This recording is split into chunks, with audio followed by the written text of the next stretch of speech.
ہمارے لیے آج کی پہلی تلاوت رسولوں کے اعمال اس کا 4 باب 32 آیت سے لے کر 37 آیت تک۔ اور ایمانداروں کی جماعت ایک دل اور ایک جان تھی، اور کسی نے اپنے مال میں سے کسی چیز کو اپنا نہ کہا، بلکہ ان میں سب چیزیں مشترک تھیں، اور رسول بڑی قدرت سے خداوند یسوع کی قیامت کی گواہی دیتے رہے۔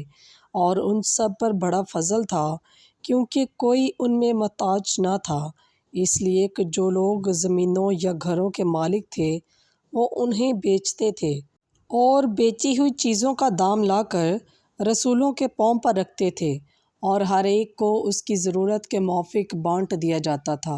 اور یوسف نامی ایک لاوی تھا، جس کا لقب رسولوں نے برناباس مترجم فرزند تسکین، اور جس کی پیدائش کپارس کی تھی، وہ ایک کھیت کا مالک تھا، اور اس نے اسے بیچا اور اس کا دام لا کر رسولوں کے پاؤں پر رکھا۔